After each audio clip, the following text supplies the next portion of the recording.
नमस्कार मित्रों, हमारे चैनल में आपका पुनः स्वागत है। आज हम सुदूर संवेदन या रिमोट सेंसिंग के विषय में बात करने जा रहे हैं। सुदूर संवेदन या रिमोट सेंसिंग सर्वेक्षण या सूचना संकलन की प्रभावी प्रणाली है। यह सुगमता के साथ लक्ष्यांकित कार्यों के लिए प्रासंगिक व सामयिक डाटा या इनपुट उपलब्ध कराता है। आइए हम इसके विषय में विस्तार से जानते हैं। मित्रों, सुदूर संवेदन पृथ्वी सतह के संपर्क में आए बगैर पृथ्वी की सतह के बारे में जानकारी प्राप्त करने की तकनीक या विज्ञान है। वास्तव में यह पृथ्वी के विभिन्न भागों के चित्र लेकर उनका विश्लेषण, संशोधन और उपयोग करने की तकनीक या विज्ञान है। आइए अब हम सुदूर संवेदन की विशेषताओं को विस्तार से जानते हैं। इस तकनीक के प्रयोग से शीघ्रतापूर्वक धरातलीय घटनाओं की सूचना प्राप्त की जा सकती है। सुदूर संवेद की तकनीक से पर्यावरण एवं धरातल पर घटित होने वाली घटनाओं एवं परिवर्तनों के क्षेत्रीय विस्तार एवं प्रभाव का मूल्यांकन कर पाना अत्यंत सुगम हो जाता है। सुदूर संवेद की सबसे बड़ी विशेषता यह है कि इसके प्रयोग से स्पेशियल एंड टेम्पोरल चेंजेज के विषय में सूचना प्राप्त करना संभव होता है। इस तरह इस तकनीक की मदद से परिवर्तनशील प्रकृति के स्वरूप एवं उसके प्रभाव का सही आकलन कर पाना संभव होता है। पिछले 4 दशकों में यह पृथ्वी के लगभग हर पहलू पर सूचना संग्रह करने का प्रमुख साधन बन गया है और भौगोलिक सूचनाओं के संकलन के लिए अनिवार्य उपकरण बन गया है। रिमोट सेंसिंग ने सर्वेक्षण के तौर तरीकों को स्वचालित कर दिया है और इस प्रकार के डेटा को संकलित करने में लगने वाले समय को भी कम कर दिया है। सुदूर संवेदन के प्रयोग से भौगोलिक सूचनाओं के संकलन कम समय में तथा कम खर्चे में तुरंत प्रभाव से किया जा सकता है। सुदूर संवेदन विधि द्वारा एक बड़े क्षेत्र का मापन अत्यधिक कम समय में किया जा सकता है। इस तकनीक के प्रयोग से किसी भी प्राकृतिक संसाधन की स्थिति, मात्रा तथा उसके बदलाव के विषय में सुगमता से जाना जा सकता है। आइए अब हम विविध क्षेत्रों में सुदूर संवेदन के उपयोग के विषय में जानते हैं। उपग्रह तकनीक में विकास के साथ साथ सुदूर संवेद पृथ्वी के पर्यावरण एवं धरातल पर घटित होने वाली घटनाओं के विषय में सूचना प्राप्त करने का प्रमुख साधन बन गया है।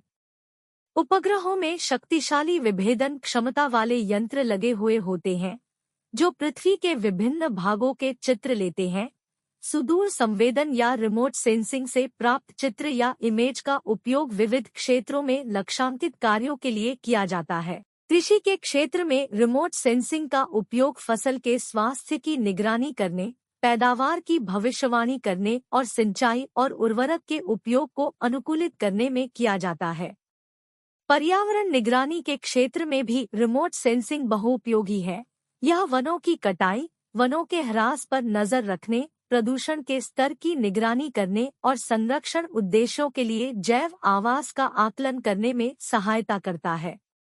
आपदा प्रबंधन के क्षेत्र में रिमोट सेंसिंग प्राकृतिक आपदाओं के लिए प्रारंभिक चेतावनी प्रणाली प्रदान करता है, घटना के बाद क्षति का आकलन करने में सहायता करता है और राहत प्रयासों की योजना बनाने और समन्वय में सहायता करता है। शहरी नियोजन के क्षेत्र में यह संसाधनों को कुशलतापूर्वक प्रबंधित करने के लिए भूमि उपयोग मानचित्रण, बुनियादी ढांचे की योजना और शहरी विकास की निगरानी में सहायता करता है।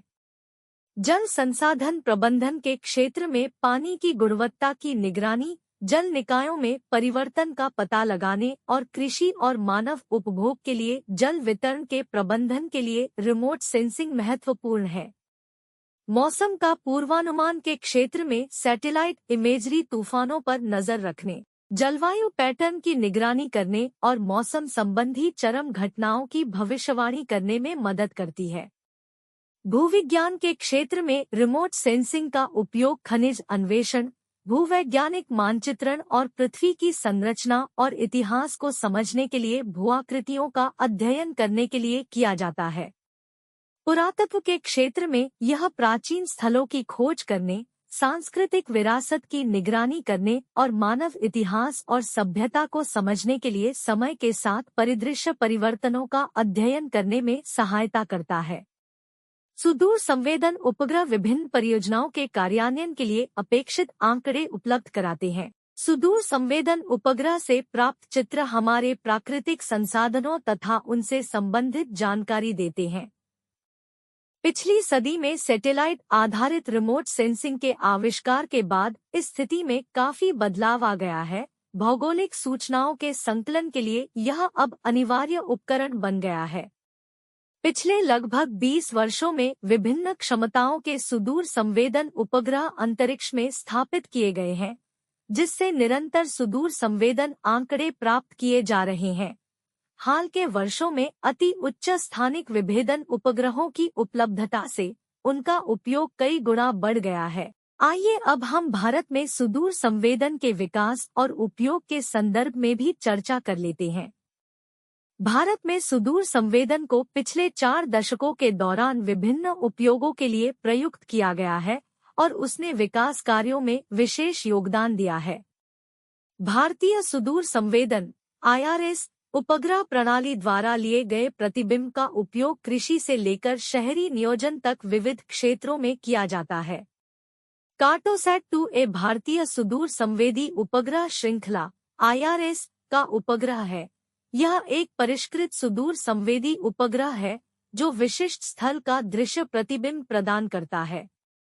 इस उपग्रह में एक सार्ववर्णी कैमरा पैन कैमरा है। इस कैमरे का स्थानिक विभेदन 1 मीटर से बेहतर है और प्रमार्ज 9.6 किलोमीटर है।